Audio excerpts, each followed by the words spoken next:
Liquor ভাইয়া, আজকে কিছু কথা তোমাকে নিয়ে বলি। আচ্ছা ভাইয়া, আবারও কি ব্যাক করা যায় না টিম আরএসকে তে?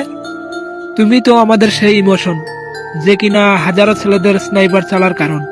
ভাই তোমাকে দেখে অনেকেই স্নাইপিং এ শিফট হয়েছে, তোমাকে দেখে অনেকে গুরু মানে, তোমাকে কেউ স্নাইপারের আইডলও মনে করে। আমরা তো তোমাকে দেখেছিলাম সেই আরএসকে তে, যে কিনা একাই স্কোয়াড গুলারে ওয়াইপ আউট করে দিতা। সামনে থাকতো ব্লেড, কুটুস, নিজাত, আর তুমি ব্যাকবনে দিয়ে কভার দিতা।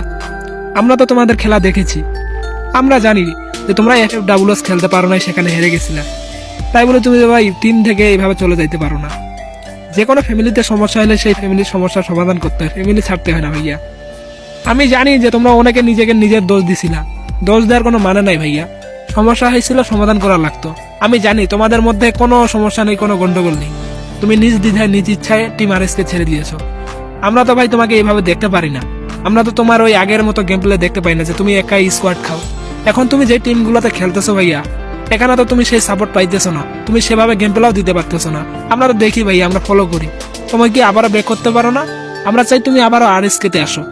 কেন আরএসকে তে তো প্লেয়ার লাগবে না, বিষয়টা এরকম না। একজন ব্যাকআপ প্লেয়ারের জায়গায় দুইজন ব্যাকআপ প্লেয়ার থাকবে, সমস্যা কি?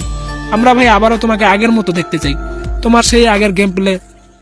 তুমি ভাই এখন ভালো মতো খেলো ঠিক আছে, কিন্তু তোমার যেই স্কোয়াড এখন, এগুলো তো তোমার মতো হয় না, বা তুমি তাদের সাথে মানিয়ে নিতে পারো না। কিন্তু আরএসকে তোমার ভাই ব্রাদার, তোমরা ছোট থেকে কম বেশি বড় হয়েছে বলতে গেলে টিম আরএসকে, তোমাদের সবকিছু বন্ডিং ঠিকঠাক। আমরা ফ্যান বেস তোমাকে শুধু একমাত্র আরএসকে তেই ভালোভাবে বুঝতে পারি যে আরএসকে ফ্লিকার, এই আরএসকে ফ্লিকার নামটা একমাত্র মানায়, অন্য কোনো টিমের সাথে তোমার নামটা মানায় না। আমরা চাই তোমার প্রো বেস যেন চলে না যায়, তুমি আবারও আরএসকে তে বেক করো ভাইয়া। আমরা চাই যেন তুমি আরএসকের হয়ে আবারও এফএফডব্লিউএস খেলতে যাও। আমি জানি তোমাদের মধ্যে কোনো সমস্যা নেই, কোনো গন্ডগোল নেই।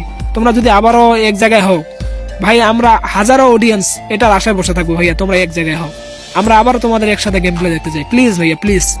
তোমাদের মধ্যে কোনো রাগ অভিমান নাই, আমরা এটা সবাই জানি।